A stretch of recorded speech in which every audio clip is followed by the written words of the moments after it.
कहानी की शुरुआत किम नाम के लड़के से होती है जो बचपन से ही बहरा होता है।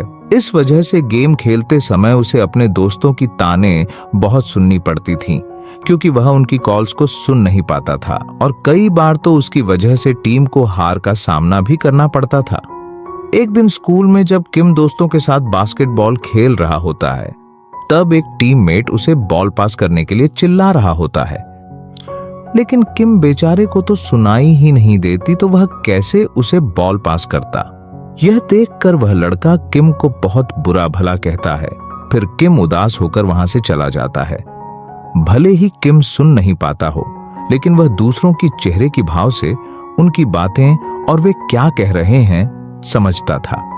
अब क्योंकि किम बहरा था तो कोई उसके दोस्त भी नहीं थे, लेकिन उसका एक बचपन का लंगोटिया यार होता है जो किम का साथ हमेशा से ही निभाता आ रहा था। उसका नाम जिम होता है। वह किम का इकलौता और सबसे भरोसेमंद दोस्त है। और इधर हम देखते हैं एक ग्रुप ऑफ गर्ल्स स्टेज पर डांस परफॉर्म कर रहे होते हैं। वे लोग काफी फेमस होते हैं। बैंड में सुजू, एली, सोफी और दिया करके 4 मेंबर्स होते हैं। और शो खत्म होने के बाद मैनेजर आकर सुजू को एक स्टूडियो में इंटरव्यू के लिए ले जाता है। और स्टूडियो पहुंचने के बाद वहां मौजूद कुछ लोग सुजू को उसकी सहेली के खिलाफ भड़काते हुए कहते हैं, तुम्हारी बैंड मेंबर एली तो तुम्हारे और बैंड को लेकर लोगों में गंदी गंदी अफवाहें फैला रही है और तुम्हें पता भी नहीं है।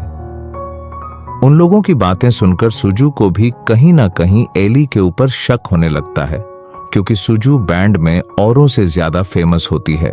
और अगले ही दिन सुजू मैनेजर और तीनों सहेलियों से कहती है, मैं कुछ दिनों के लिए आंटी के घर जा रही हूं और वहीं के एक नई स्कूल में एडमिट हो जाऊंगी। फिर एली पूछती है, आंटी के घर जाकर पढ़ना जरूरी है क्या? तुम हमारे साथ यहां रहकर भी तो पढ़ सकती हो। और फिर सुजू थोड़ा रूडली जवाब देते हुए कहती है, मेरी लाइफ मेरी मर्जी, मेरा जहां जी करेगा मैं वहीं पढ़ूंगी, कहकर वहां से चली जाती है। फिर इधर रास्ते में एली के कुछ फैंस हाथों में अंडे लिए हुए खड़े होते हैं।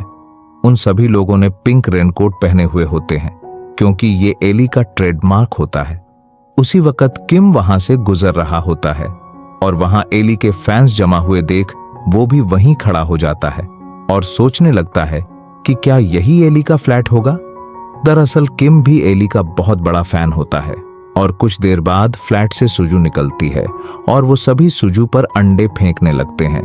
और वो फैंस उसे धमकाते हुए कहते हैं, तुम एली के पीछे क्यों पड़ी हो? अब से तुम एली से दूर ही रहना, वरना तुम्हारे लिए अच्छा नहीं होगा। इधर अपना किम किसी की परवाह किए बिना बॉलिंग कर रहा होता है और तभी सुजू उसकी ये हरकत नोटिस कर लेती है। और फिर उसी वक्त मैनेजर वहां आकर सभी को भगाता है। तब एली भी वहां आ जाती है। उसे देख सुजू गुस्से से कहती है, अब तुम क्यों आई हो यहाँ? अब तो मिल गया ना सुकून। और फिर एली कहती है, तुम ये डॉल ऊपर ही भूल गई थी, इसलिए मैं तुम्हें ये देने आई हूं। लेकिन गुस्से से भरी सुजू उसके सामने ही डॉल को जमीन पर पटक देती है। ये डॉल एली ने ही सुजू को बचपन में दी होती है। एली भी सुजू के गुस्से का कारण नहीं समझ पाती है। इधर सुजू, उसके साथ जो हुआ उसे सोच सोच कर उसका गुस्सा एली के ऊपर बढ़ता जा रहा था। उसे लगता है कि ये सब एली का ही प्लान होगा और फिर वो भी एली की सच्चाई दुनिया के सामने लाकर उसे सबक सिखाने का ठान लेती है। तभी उसे किम याद आता है, जो कि वहीं खड़ा बॉलिंग की प्रैक्टिस कर रहा था। उसे लगता है कि हो ना हो वो भी एली का ही फैन होगा और इस प्लान में वो भी जरूर शामिल होगा। और स्कूल में सुजू टीचर से सेटिंग करके किम वाले क्लास में एडमिट हो जाती है। इधर स्कूल में लड़के अपनी क्रश सुजू को देख खड़े के खड़े रह जाते हैं। उन्हें तो अपनी आंखों पर ही यकीन नहीं हो रहा होता है और सुजू सीधा जाकर किम के सामने बैठ जाती है। और तभी किम का दोस्त सुजू से कहता है, ये तो एली का फैन है, अगर आपको एतराज ना हो तो आप मेरी बेंच पर बैठ जाओ। लेकिन सुजू उसे मना करते हुए कहती है, कोई नहीं, आई डोंट केयर। और वह वहीं किम के बगल वाली सीट में बैठ जाती है। फिर क्लास में किम को पता चलता है कि सुजू के पास पेन नहीं है। वह अपनी पेन निकालकर उसे देता है और कहता है, यह लो, तुम इसका इस्तेमाल कर सकती हो। सुजू किम की पेन लेकर मुस्कुराती हुई उसे थैंक यू बोलती है। स्कूल के बाद सुजू किम को पेन की एक पूरी पैकेट देती है और क्लास में मदद करने के लिए थैंक यू बोलती है। फिर सुजू किम को अपने बारे में बताना शुरू करती है, लेकिन वह बहुत तेज बोल रही होती है। किम उसके चेहरे के भावों को ठीक से समझ नहीं पाता है और उसे धीरे बोलने के लिए कहता है। और फिर सुजू अपना बैग लेने के लिए चली जाती है और किम को कैफे में इंतजार करने के लिए बोलती है। जब सुजू जा रही होती है तो कुछ स्कूल के लड़के उससे पूछते हैं कि क्या वह उस बहरे लड़के से बात करके परेशान नहीं हुई। तब सुजू को पता चलता है कि किम सुन नहीं सकता। उसे किम के लिए थोड़ा बुरा लगता है और उसे एहसास होता है कि किम ने उसे धीरे बोलने के लिए क्यों कहा था। जब सुजू अपना बैग लेकर वापस आ रही होती है तो वह स्कूल के टीचर को वहां खड़े देखती है। वह टीचर से किम के बारे में पूछती है। टीचर उसे बताता है कि किम सुन नहीं सकता, लेकिन वह चेहरे के भावों से दूसरों की कही बातों को समझ सकता है। यह सुनकर सुजू टीचर से कहती है कि अब से वह किम को उसकी पढ़ाई में मदद करेगी। इधर कैफे में किम और उसका दोस्त सुजू का इंतजार कर रहे होते हैं। काफी इंतजार करने के बाद किम कहता है वो नहीं आएगी, चलो चलते हैं, और वो वहां से जाने लगता है। तभी सुजू वहां पहुंच जाती है और उसे वेट कराने के लिए सॉरी बोलती है।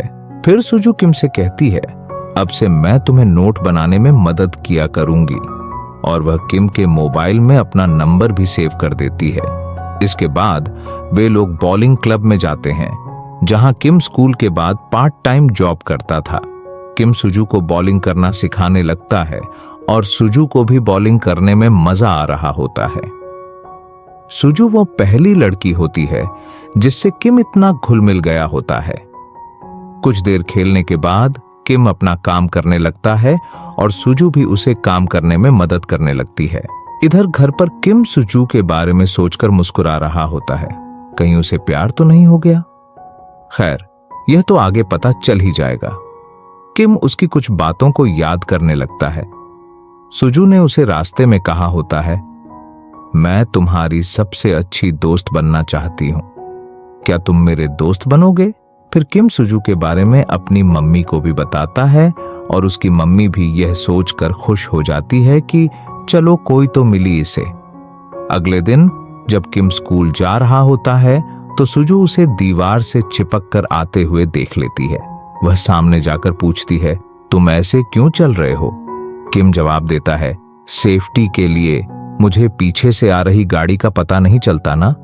फिर सुजू प्यार से कहती है तो कोई बात नहीं, आज से मैं तुम्हारे साथ चलूंगी। ये सुनते ही किम की धड़कन तेज हो जाती है, लेकिन वह अपनी घबराहट को कंट्रोल कर लेता है। इधर क्लास में टीचर सभी स्टूडेंट को असाइनमेंट बनाकर जमा करने के लिए कहते हैं। स्कूल छुट्टी होने के बाद किम सुजू को अपने घर ले आता है और कमरे में प्रवेश करने से पहले किम उसे रोकते हुए कहता है तुम थोड़ा यहीं इंतजार करो, मैं थोड़ी देर में आता हूं। फिर वह खरगोश की स्पीड से जल्दी जल्दी कमरे को साफ करने लगता है। थोड़ी देर बाद किम सुजू को अपने कमरे में उसका वेलकम करता है। अंदर आते ही सुजू किम को पानी लाने के लिए कहती है और खुद पूरी रूम की तलाशी करने लगती है।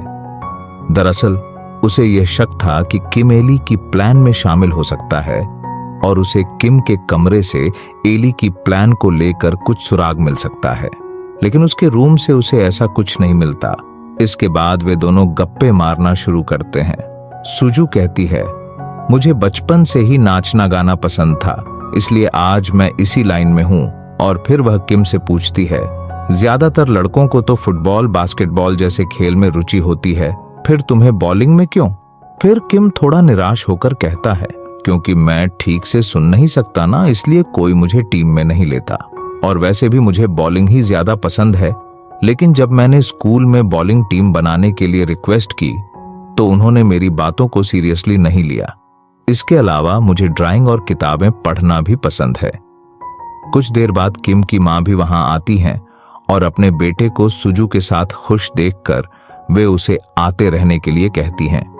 अगले सीन में हम देखते हैं कि किम, उसकी मां और सुजू एक फाउंडेशन में काम कर रहे होते हैं। यह फाउंडेशन गरीबों की मदद करने के लिए बन रहा होता है और किम की मां अब से इसी फाउंडेशन में काम करने वाली होती हैं, इसलिए वे किम को हाथ बटाने के लिए बुला लेती हैं। इधर सुजू और किम मस्ती करते हुए काम कर रहे होते हैं। यह देखकर किम की मां अपने बेटे के लिए बहुत खुश थी। पहले किम किसी से ठीक से बात तक नहीं करता था और अब सुजू की उसकी लाइफ में आने से उसमें बहुत पॉजिटिव बदलाव आए हुए थे। वह सुजू को एक संस्कारी और सहनशील लड़की समझती थी।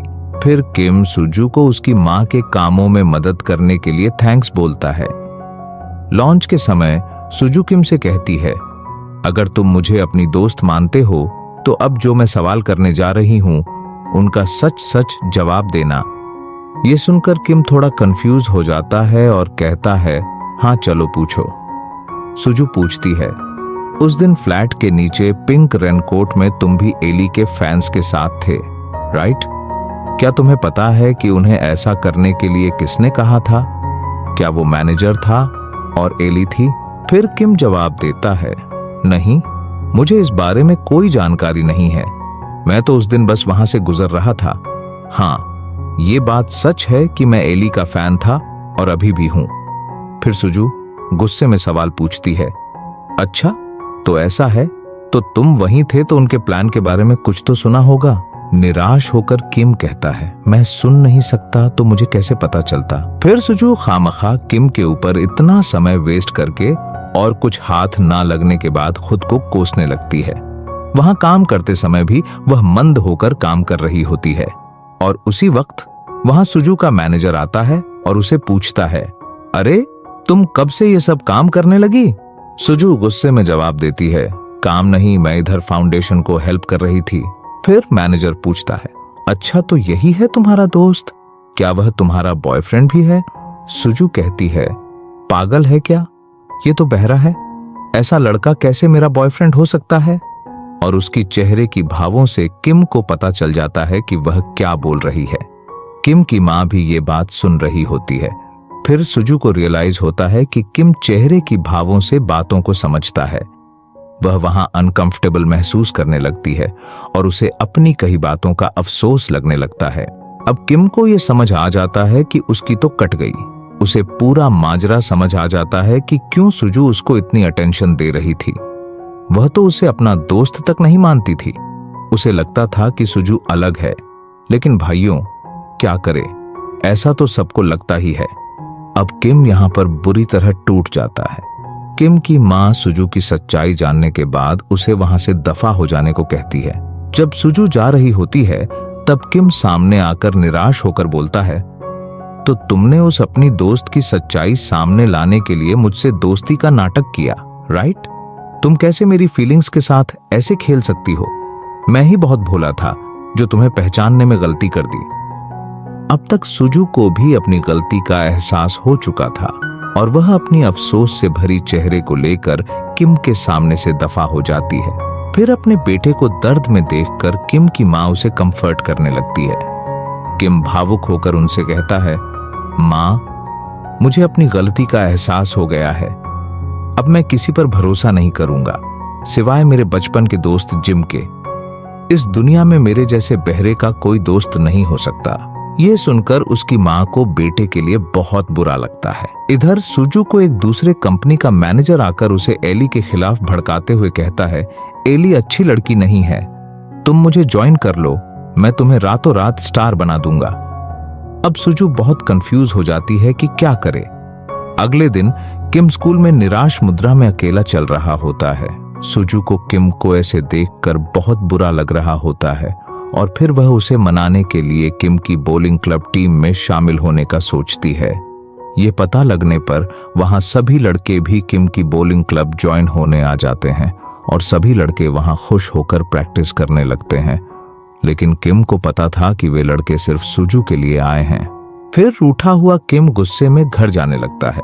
तभी सुजू उसका रास्ता रोककर माफी मांगते हुए मनाने की बहुत कोशिश करती है, लेकिन किम भाई इतनी आसानी से कैसे उसे माफ कर देता। और फिर गुस्से में कहता है, क्या बहरों का दिल नहीं होता? मैं तुम्हें कभी माफ नहीं कर सकता। इतना कहकर वह वहां से चला जाता है और जाते समय रास्ते में वही पिंक रेनकोट वाले फैंस देखता है और उनमें से एक लड़का फोन पर किसी को कह रहा होता है, बॉस काम हो जाएगा, आप पैसे भेज दो। फिर किम उसकी लिप्स रीड करके उसकी कुछ बातों को समझ जाता है। तभी सुजू भी वहां आ जाती है और सभी फैंस उसके ऊपर फिर से अंडे फेंकने लगते हैं। यह देख किम उसे बचाने आगे आता है और अपनी बॉडी से अंडों को ब्लॉक करता है और सभी फैंस को गाली देकर वहां से भगा देता है। इसके बाद सुजू सच का पता लगाने के लिए सीधे एली के पास चली जाती है और उसे कहती है, मैं अब से हमारी बैंड को हमेशा के लिए छोड़ रही हूं और जो तुम मेरे साथ कर रही हो उसे अब प्लीज रोक दो, कहकर वहां से चली जाती है। और फिर रात में किम वहीं फ्लैट के बाहर आ जाता है और वहां वही पिंक रेनकोट वाला फैन और एक बुजुर्ग व्यक्ति कुछ बात कर रहे होते हैं। किम अपनी फोन में सब रिकॉर्ड करके अपने दोस्त जिम को भेज देता है और उसे ट्रांसलेट करने को कहता है। जिम उनकी बातों को ट्रांसलेट करके भेज देता है और तब हमें पता चलता है कि इसके पीछे वही दूसरे कंपनी का मैनेजर होता है। उसने ऐसा सुजू को अपनी कंपनी में लाने के लिए किया होता है। फिर किम वह वीडियो लेकर सुजू के पास चला जाता है और सुजू कहती है, मैं बैंड छोड़कर दूसरे कंपनी में जा रही हूं। लेकिन किम उसे समझाते हुए बैंड ना छोड़ने को सुझाव देता है और कहता है, एली अच्छी लड़की है, तुम्हारे साथ जो हुआ उसके पीछे वो नहीं है। फिर सुजू कहती है, सबको पता है एली मुझसे कितनी जलती है, तुम्हारे पास कोई प्रूफ है कि वो एली नहीं है? लेकिन तब किम वो वीडियो उसे नहीं दिखाता और उसे समझाते हुए कहता है, दूसरों की बातों में आकर कभी भी इंसान को बहकावे में नहीं आना चाहिए। हमें हमेशा अपनी दिल की बात पर विश्वास करना चाहिए। अगर तुम ऐसा नहीं करती तो वो तुम्हारी गलती होगी और मेरे बहरे होने का यही एक एडवांटेज है कि मैं दूसरों की बातें नहीं सुनता और तुम अपनी बचपन की दोस्त पर ट्रस्ट न कर दुनिया की बातों को करने लगी। फिर हमें एली और सुजू की बचपन की फ्लैशबैक दिखाई जाती है जब एली ने उदास सुजू को डॉल गिफ्ट की होती है और अब सुजू भी किम को प्रॉमिस करती है कि वो बैंड को नहीं छोड़ेगी। फिर सुजू एली के पास जाकर उसे माफी मांगती है और सुजू के दिल में एली के ऊपर जो डाउट थे सब क्लियर हो जाते हैं। फिर लास्ट में हम देखते हैं सुजू और उसकी बैंड स्टेज में परफॉर्म कर रहे हैं और वहां किम भी आया होता है। प्रोग्राम खत्म होने के बाद सुजू स्पीच में किम को लाइफ इंपॉर्टेंट लेसन सिखाने के लिए थैंक यू बोलती है और जोर से चिल्लाती है, किम यू आर द बेस्ट। और किम भी उसकी तरफ देखकर स्माइल देता है। लेकिन भाई, किम थोड़ा चूतिया नहीं है?